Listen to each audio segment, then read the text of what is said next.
जी माँ जी, प्रणाम। खुश रहा बबनी। और सब घर में मजे में बानू?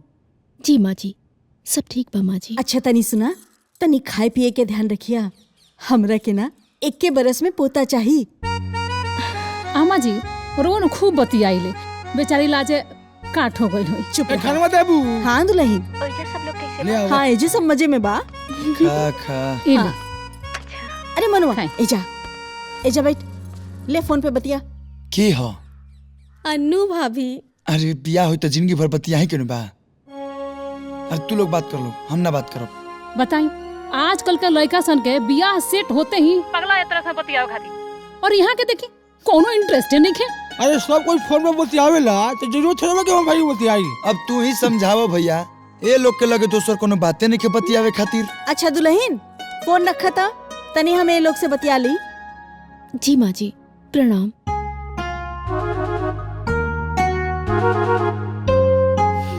अरे एजा यहाँ बैठ। का कहले रे? हाँ ते जौन करत अरे ना, हमरा के तोरा पर शक होता। ऐसे ओ दिन लड़की देखे गईले तो ओकरा से ओइजा ना बतियौले। आज जब बतियावे के कहा थी तो ते 27 गो कानून छटत रे। तोर लक्षण हमरा के ठीक नहीं लागत। अरे माई तू का सोचे लगले?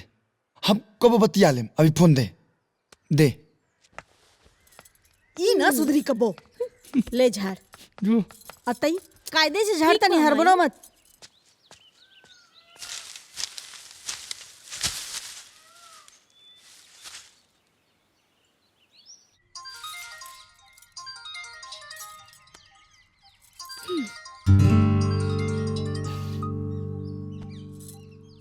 हाँ बोली।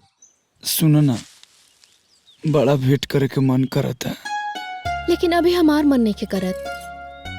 अरे ऐसे कहाँ बात करता रू? माँ जी जब बतियावे के कहले रही तो रउआ कहनी है कि का बतियावे के बा, तो अब काहे फोन कैनी है? हाँ तो सबका सामने का बतियाई थी? काहे हम राउर होखे वाला मेहरारू है ना, बतियावे में लाज काहे लागा था? 2 दिन से कोनो मैसेज भी ना आई, काहे?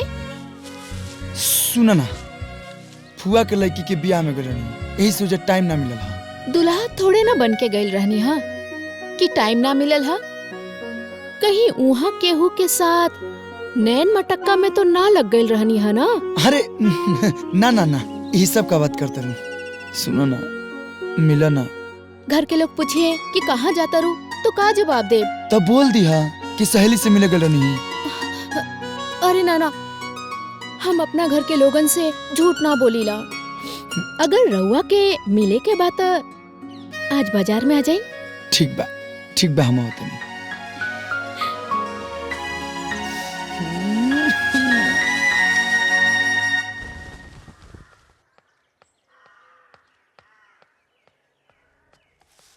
बाबूजी चाय। हाँ लिया बा। माई चली ना जितियर होता है। अरे चलते तो बानी बाबूजी, हम जात हई। दाल चढ़ा देले बानी, ई चौरुआ जल्दी से बिन के दे दी। ए भैया, दा माई हम बिन देता। बुलेटवा छोड़ दिया तनी, हमरा बाजारे जाए के बा। अच्छा ऐसा करो ना, तू भौजी के साथ लेके चल जा। अरे भौजी के लेके हम कहाँ जाए? तनी एगो हमारी इम्पोर्टेंट काम बा। अच्छा हाँ। दुल्हनिया से मिले जाता रखा बेटा। ए माई, हमरा के कोनो और दोसर काम बा कि ना? हमेशा दुल्हनिया दुल्हनिया दुल्हनिया करत हेलू। अच्छा तो कचहरी जात बाड़ा का? खेत लिखवाए के हो?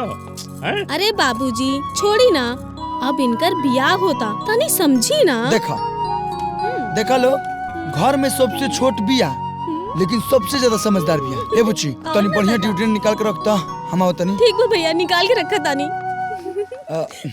मारेंगे, गमकाएंगे और शान से जाएंगे। ओके गाइस, हम चले रेडी होने।